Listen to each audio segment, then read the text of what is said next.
Suatu kali Uwais Al-Qarni hendak pergi haji. Tiba-tiba ibunya mengatakan, "Wahai Uwais, jika engkau pergi, dengan siapa ibumu?" Kata Uwais, "Baiklah ibunda, tapi tunggu sebentar, aku berikan semua perbekalanku kepada temanku yang sedang merindukan Rasulullah. Tapi dia tidak punya bekal, orang tuanya sudah tidak ada. Dihantarkanlah kepada orang tua. Entah dapat apa rasanya. Orang-orang berangkat, dia tidak bisa berangkat. Teman-temannya Uwais dan teman-temannya semua berangkat, orang ini enggak berangkat. Tiba-tiba Uwais ketuk pintu mengatakan, "Wahai tuan, wahai sahabatku, ini semua bekalku, aku berikan kepada engkau." Orang ini lagi sujud, ingin berangkat tapi tidak punya uang, ingin berangkat tidak punya kendaraan. Apa yang dia rasakan? Lalu dia bertanya, "Lalu engkau bagaimana wahai Uwais?" "Aku masih punya ibu. Jika rindu Rasul SAW harus merawat ibu. Orang yang rindu Rasulullah tidak hormat kepada ayah ibunya, batal cintanya. Orang cium tangan guru tapi tidak cium tangan ayah ibunya, batal cium tangannya. Orang yang ziarah ke ulama tapi tidak ziarah ke ayah ibunya, batal cintanya kepada ulama." Betapa aneh sekarang, banyak orang baik ke gurunya tapi membentak ayah ibunya. Aneh. Masih punya ibu sebagian besar, ayah nanti pulang cium tangannya, ya. Baca sholawat ketika mencium tangannya. Semoga Allah ridha melalui ini.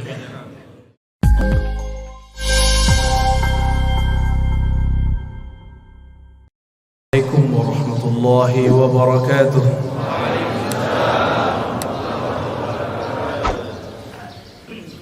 Alhamdulillahilladzi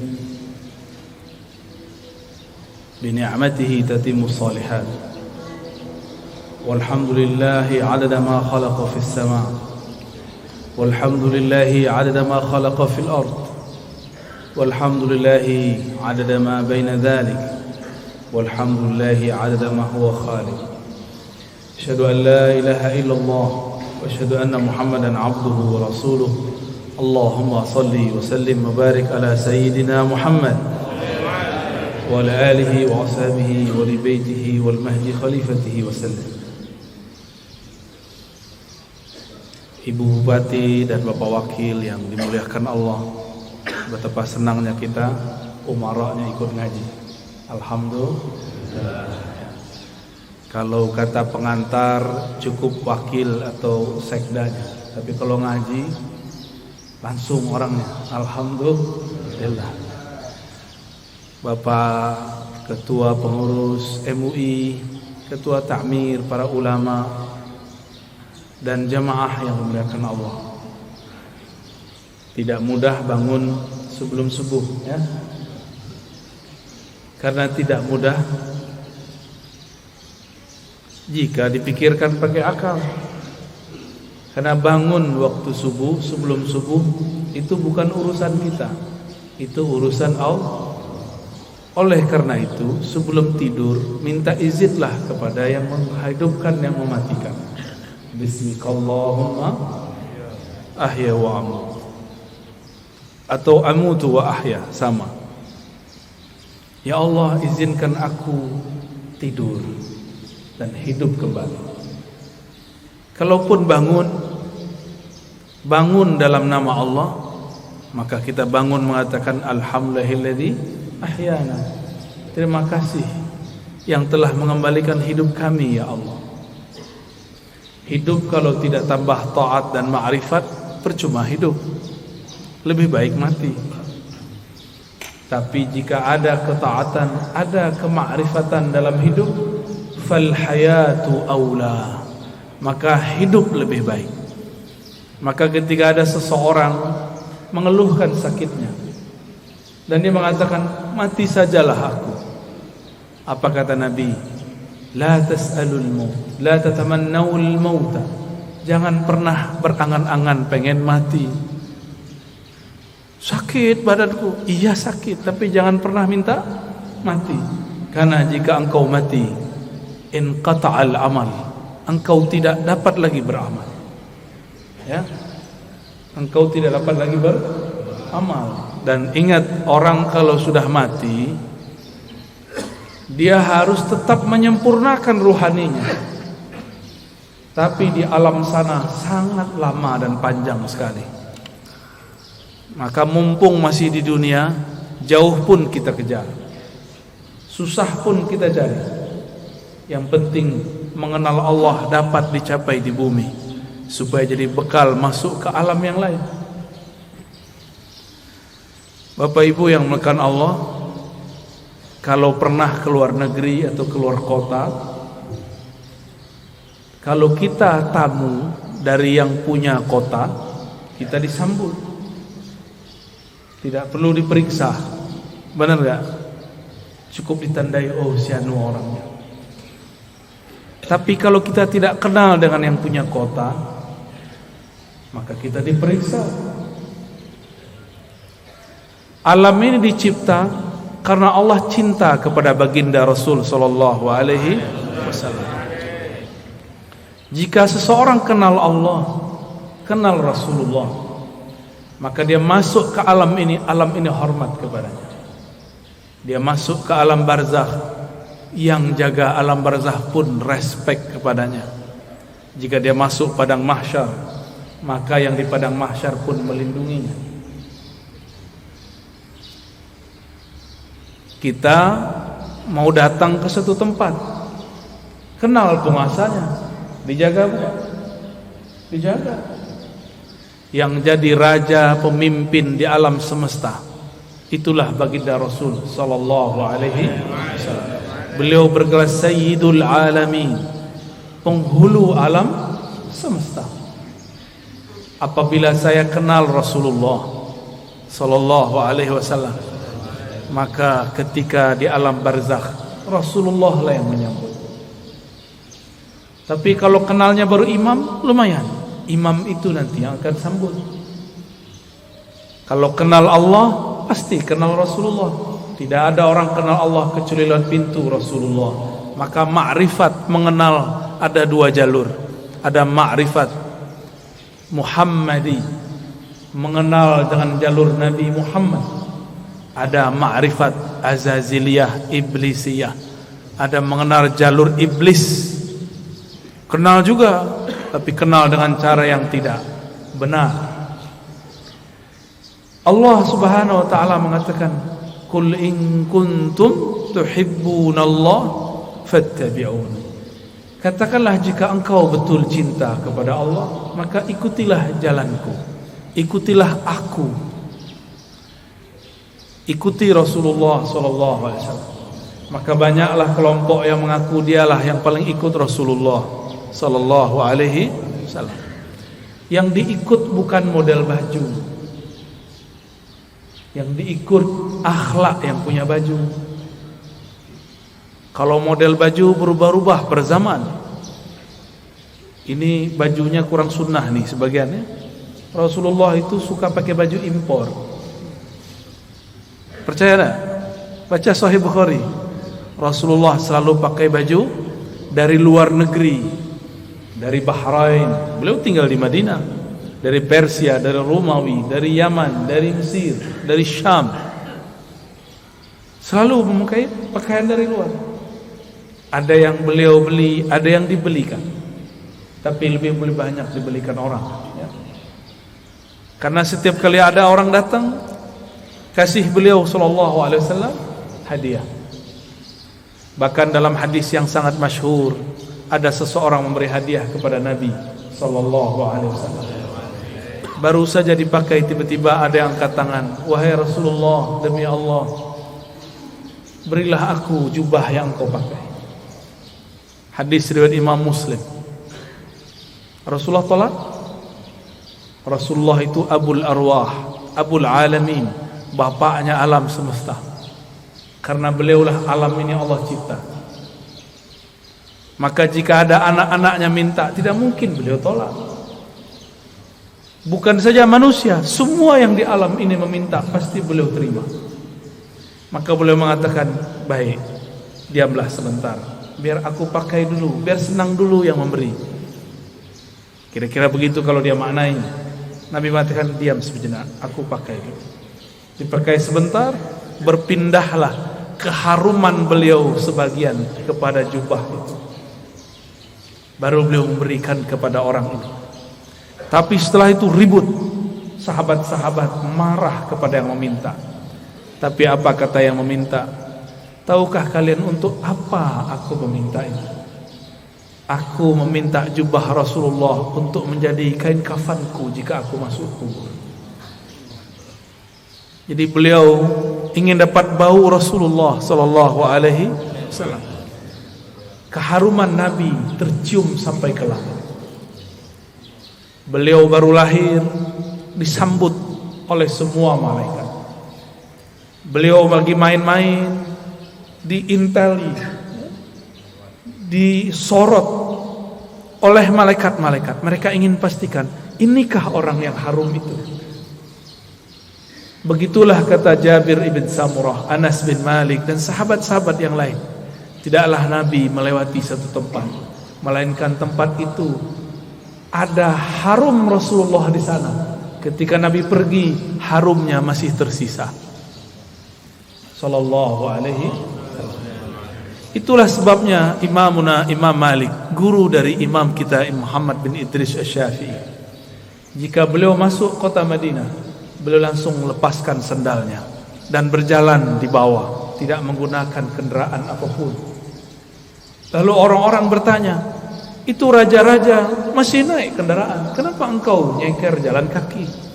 Apa jawaban Imam Malik yang wafat 179 Hijriah? Sudah jauh setelah Rasulullah, tidak bertemu fisik Rasulullah sallallahu alaihi wasallam. Apa kata beliau? Aku malu di mana ditaruh wajah Malik. Dia berjalan dengan kakinya yang gagah di atas kendaraannya yang megah, tapi di bawah tanah ada jasad Rasulullah sallallahu alaihi wasallam. Oleh karena itu, Allah muliakan Imam Malik bin Anas dengan memandang Rasulullah setiap kali dia tidur. Ma bittu lailan illa wa ra'aitu an-nabiyya sallallahu alaihi wasallam. Tidaklah aku tidur melainkan aku bermimpi memandang Rasul sallallahu alaihi wasallam. Berdasarkan hadis ini, riwayat-riwayat ini dan kisah Imam Malik, orang-orang semuanya beradab kepada Rasulullah. Satu kali Rasulullah SAW berganti mimbar. Tadinya bersandar di pohon pelepah atau belahan-belahan pohon kurma. Tiba-tiba ada orang Rum, orang Syam. Mereka baru datang ke Madinah, tapi langsung masuk Islam. Ahli mebel, tahu mebel ya? Dia bisa buat mimbar Rasulullah. Ini termasuk mimbar, ini mimbar namanya. Ini bukan panggung, tapi mimbar cuma kegedean. Ya. Lalu Nabi naiklah ke atas mimbar. Ketika Nabi memulai mau mengajar di atas mimbar, tiba-tiba beliau dan para sahabat mendengarkan suara seperti orang merindu, seperti pengantar dari pembawa acara kita yang sangat merindukan Rasul sallallahu alaihi wasallam. Ternyata suara dilihat tidak ada anak-anak, tidak ada orang-orang, tidak ada siapapun yang menangis. Rasulullah mengerti, maka beliau mengatakan, yang menangis itu pohon kayu yang aku jadikan sandaran. Sekarang aku tinggal karena ada mimbar yang baru. Maka beliau turun sejenak. Itu tiang pohon dielus-elus, hanna hanina. Dia sedang merindu kepada Rasulullah, ditinggal oleh Rasulullah. Maka Nabi ajak dia ngobrol. Kamu pilih bersamaku atau masuk surga? Kalau kita ditanya begitu, maunya apa? Masuk surga. Samalah dengan kayu. Kata si kayu, masuk surga wahai Rasulullah.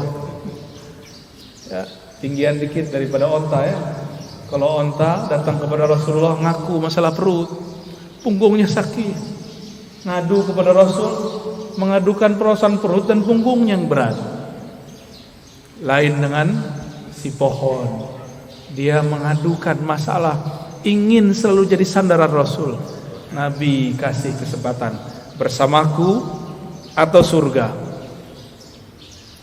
Jawabannya apa?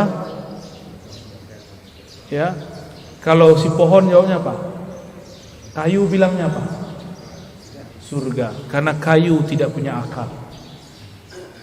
Kalau kayu punya akal, dia akan jawab, bersama engkau wahai Rasulullah. Ya, jadi yang berhati kayu minta surga deh ya. Berarti di dalam kayu ada ruh yang merindu. Tidak mungkin kayu bisa nangis jika tidak ada ruh di dalamnya. Maka di sini ada ruh. Ada ruh. Di alam semesta ada ruh. Kalau bahasa kawan-kawan ilmu pengetahuan, ada energi. Di alam semesta ini bertebaran energi-energi yang aktif. Elektromagnetik kata orang, dan itu tarik menarik. Apa yang membuat dia paling tertarik? Yaitu sosok baginda Rasul sallallahu alaihi wasallam. Atau siapapun yang terhubung kepada Rasulullah sallallahu alaihi wasallam. Maka datanglah seseorang kepada baginda Rasul sallallahu alaihi wasallam, minta izin untuk cium tangan dan kakinya. Ada lagi orang datang karena tidak ada Rasulullah sudah dikubur. Maka datanglah kepada khadam Rasulullah, pelayan Rasulullah, Sayyidina Anas. Orang ini mengatakan, "Ya Anas, manakah mata yang dulu mata itu memandang Rasulullah? Izinkan aku mengecup matamu." Ada lagi yang datang kepada Jabir, datang kepada sahabat-sahabat lain, mengatakan, "Manakah tangan yang dulu tangan engkau pernah bersentuhan dengan tangan Rasulullah sallallahu alaihi wasallam? Izinkan aku mengecupnya, memegangnya."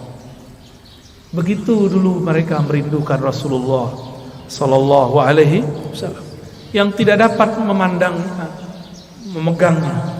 Maka pandanglah siapa yang pernah memandangnya, sallallahu alaihi wasallam. Tiadalah mukmin memandang Rasul sallallahu alaihi wasallam kecuali bertambah cintanya. Tiadalah kafir memandang Nabi kecuali bertambah kufurnya.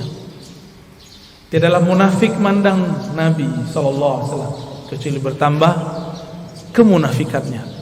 Maka memandang Nabi pun bukan tanda orang itu selamat. Dengan apa dia memandang? Abu Jahal pandang Muhammad bin Abdullah atau Muhammad Rasulullah. Siapa yang dipandang oleh Abu Jahal, Abu Lahab? Muhammad anak saudaraku. Dia tidak pandang Muhammad Rasulullah sallallahu alaihi wasallam. Satu kali Jabir ibn Samurah diajak jalan-jalan oleh Rasulullah sallallahu alaihi wasallam. Sampailah di satu tempat. Tiba-tiba ada seorang ibu-ibu membawakan anak kecil, mengatakan, "Wahai Rasulullah, anakku diganggu jin setiap hari." Lalu Nabi cukup pegang dada itu si anak, ditepuk-tepuk. "Wahai musuh Allah, keluarlah.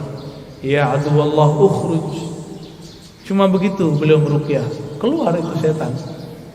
Kalau kita sudah baca Al-Baqarah, sudah khatam, enggak keluar-keluar jinnya. Ya, sahih. Belum baca ayat kursi. Apa yang salah? Bukan ayat kursinya kurang sakti, kau kurang yakin. Itu masalahnya.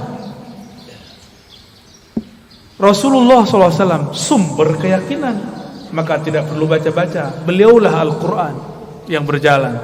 Ketika Sayyidah Aisyah mengatakan akhlaknya Rasulullah adalah Quran, berarti Rasulullahnya apa? Jika akhlaknya Quran, sifatnya apa? Jika akhlaknya Quran, namanya apa? Jika akhlaknya Quran, zatnya apa? Yang punya akhlak itu dirinya siapa? Tentulah ia hakikat dari Al-Quran itu sendiri. Maka jika Rasulullah meruqyah orang cukup sentuh hilang. Kita sudah hembus 10 kali enggak hilang-hilang karena merasa pintar, ya. tidak melalui Rasulullah sallallahu alaihi wasallam. Dulu ada makhluk paling hebat di langit dan kemudian menjadi penguasa surga. Dia bergelar Harisul Jannah atau Khazinul Jannah, pemegang kunci surga. Sayang tidak pernah solawat kepada Rasulullah sallallahu alaihi wasallam. Bagaimana dia mau solawat? Ternyata kadang-kadang orang itu diuji dengan orang yang paling dia benci. Iblis diuji untuk solawat kepada makhluk keturunan dari orang yang dia paling benci. Siapa yang paling dia benci? Nabi Adam. Nabi Adam punya keturunan namanya Muhammad bin Adam. Masih ingat kisah Nabi Musa didatangi iblis? Ya. Apa kata si iblis? Musa, aku mau tobat nih. Jadi iblis pernah sadar sebentar ya. Itu sadarnya iblis pertama kali. Mus, mau tobat nih gimana nih? Apa kata Nabi Musa? Oh gampang. Nih saya tunjukin jalannya. Dulu perintah yang disuruh kepada engkau masih berlaku. Apa itu? Sujudlah kepada Adam. Tuh, saya tunjukkan pintu kuburnya. Sujudlah kepadanya. Iblis matanya langsung nyala. Dia bentak Nabi Musa. Musa, engkau main-main. Dia hidup pun aku tidak sujud, apalagi sudah bau tanah. Tambah sombongnya. Maka tidaklah setiap hari memandang iblis kepada kekasih Allah kecuali bertambah kekufurannya. Aba wastakbara wa kana minal kafirin. Enggan, sombong, dan dia selalu kafir. Maka kana di situ bahasa Arab yadullu ala tsubut wal dawam, menunjukkan itu tetap dan selalu begitu. Maka kana tidak berarti selalu past tense. Dia telah, tapi dia selalu. Maka jika ada orang yang cuma mengajarkan zikir, hati-hati. Pasti sesat. Pasti sesat.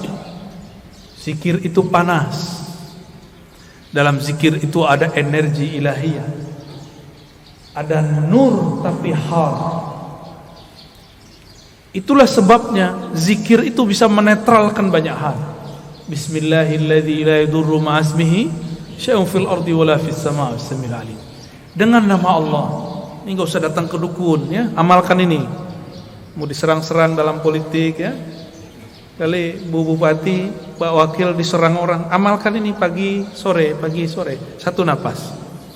Bismillahilladzi la yadurru ma'asmihi syai'un fil ardi wala fis sama' wa huwas sami'ul 'alim.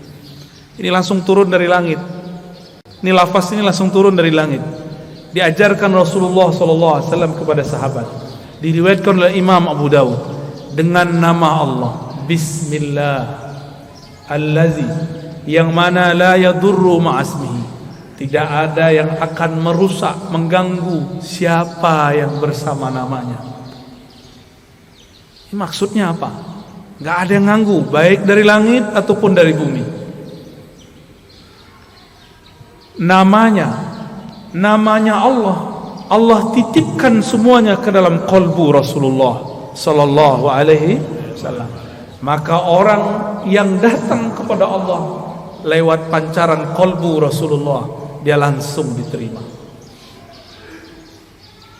Kalau saya masuk kantor Bu Bupati, bawa surat sakti dari Bu Bupati, diterima nggak? Diterima. Tadi kalau bawa proposal nggak ada janjian, ditolak nggak? Ditolak. Biasanya kalau pegawai itu ada kartu ya, kartu pengenal diri. Apa namanya? ID card. ID card. Itu kalau kita kemana-mana pakai ID card, tertulis di situ statusnya apa. Pasti tempat itu menghormati kita. Yang dipandang bukan kita, ID cardnya. Ya, siapa yang membawa nama Allah, siapa yang bersama Rasulullah, maka dia akan dihormati di mana saja. Imam Ahmad bin Hanbal dilecehkan oleh Al-Ghajur, ditelanjangi Pak. Itu Imam Ahmad bicara kepada sarungnya, wahai sarungku, tutuplah auratku. Takutlah kepada Allah, engkau mempermalukan aku. Langsung naik itu, diturunin lagi oleh Al-Ghajur, enggak turun-turun. Al-Ghajurnya takut. Mulai Al-Ghajurnya takut Pak. Ayah Buya Hamka mau dirampok oleh penyamun dulu di tengah jalan. Dulu kan belum ada PJR ya, belum ada polisi ngawal kalau Ustadz jalan ya. Dulu ayah dari Buya Hamka namanya Syekh Abdul Karim Amrullah mau dirampok, mau dibunuh oleh penyamun. Terus beliau bilang, tunggu sebentar, saya baca surat Yasin dulu. Yasin. Yasin itu nama siapa? Nama Rasulullah SAW. Terus ada teknik membacanya. Selesai baca Yasin, itu orang sudah sujud-sujud. Maafkan saya lah, bingung beliau. Ternyata ini orang melihat sesuatu ketika Syekh Abdul Karim membaca surat Yasin. Bisa begitu Pak, tapi kalau Bapak yang baca nggak ada yang aneh. Baik. Rasulullah sallallahu alaihi wasallam dielu-elukan namanya baik di langit ataupun di bumi. Coba lihat, Sayyidina Jibril bolak-balik naik langit. Tapi setiap kali sampai di langit pertama selalu ditanya, "Man anta?" Ente siapa? Itu Jibril. Jibril langsung bilang, "Saya orang yang bawa risalah Nabi Muhammad." Dibuka langsung. Sebut nama Nabi, buka langsung. Jadi pembuka pintu langit nama Nabi Muhammad sallallahu alaihi wasallam. Maka orang-orang yang hidupnya bermasalah, cobalah mulailah selawat pagi 100, sore 100, malam 100. Di senggang, lagi di motor, lagi di mobil, selawat 100 kali. Jangan kurang selawat setiap hari daripada 500 kali lah. Sembari bekerja, sembari bergerak. Apa susahnya? Kenapa bersosial media tidak susah? Tapi bersosial media dengan Rasulullah susah. Kenapa kita mau jemput rezeki? Pada rezeki itu ada berkah Nabi sallallahu alaihi wasallam.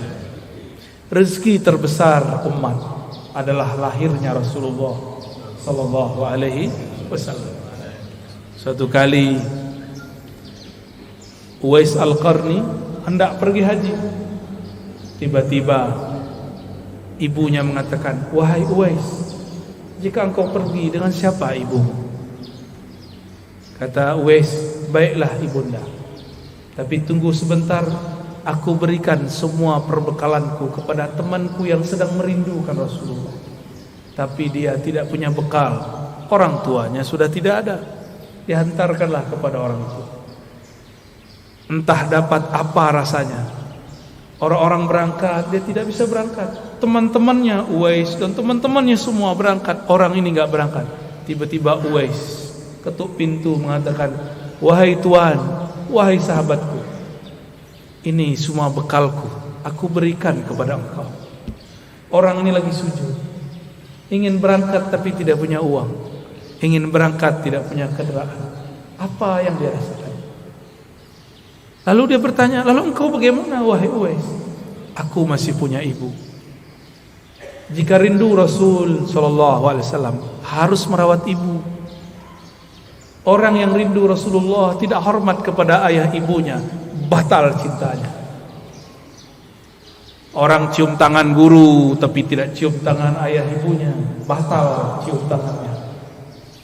Orang yang ziarah ke ulama tapi tidak ziarah ke ayah ibunya, batal cintanya kepada ulama." Betapa aneh sekarang, banyak orang baik ke gurunya tapi membentak ayah ibunya. Aneh. Masih punya ibu sebagian besar, ayah nanti pulang cium tangannya ya. Baca sholawat ketika mencium tangannya. Semoga Allah ridha melalui ini. Dan pasti ridha Allah itulah kunci dalam tangan ibu. Kenapa disebut ibu dan ayah itu kunci ridha Allah? Ridha Allah fi ridhal walidain. Karena merekalah kita ada secara fisik, secara ruhani kita ada karena ruhaniyah Rasulullah. Maka Rasulullah Nur Muhammad, ruhnya disebut Ahmad, disebut Ummul Arwah, induknya semua ruh. Muhammad, nurnya disebut Abul Arwah, bapaknya semua ruh. Ini cuma istilah, bahwa segala satu bersumber darinya. Inilah yang sering kita katakan ketika Allah menciptakan alam semesta. Apa yang Allah lakukan pada alam? Allah menciptakan alam ini supaya alam ini sempurna dengan menyembahnya. Allah tetap sempurna tanpa disembah alam. Allah ciptakan alam supaya alam itu sempurna dengan menyembahnya. Disebut dalam Quran liya'budun, untuk menyembahku. Siapakah yang paling sempurna menyembah Allah? Rasulullah SAW. Siapakah yang paling kenal Allah? Rasulullah SAW. Maka yang dimaksud dalam ayat ini, tidaklah aku ciptakan jin dan manusia illa liya'budun, kecuali untuk menyembahku sebenar-benar menyembah, mengenalku benar-benar mengenal. Itulah sosok Rasulullah sallallahu alaihi wasallam. Jadi ayat ini berbicara tentang Rasulullah sallallahu alaihi wasallam. Jadi jika ada orang mengatakan tidak usah buat maulid, tidak usah buat zikir-zikir, gak usah buat zikir jamaah, gak usah buat manaqib, tugas kita ibadah, ya itu ibadah. Dan ibadah yang paling tinggi adalah as-salawat ala nabi sallallahu alaihi wasallam. Ini saya ulang-ulang ya, supaya masuk ke alam sadar kita dan alam bawah sadar kita. Allah sholat nggak? Allah sholat nggak?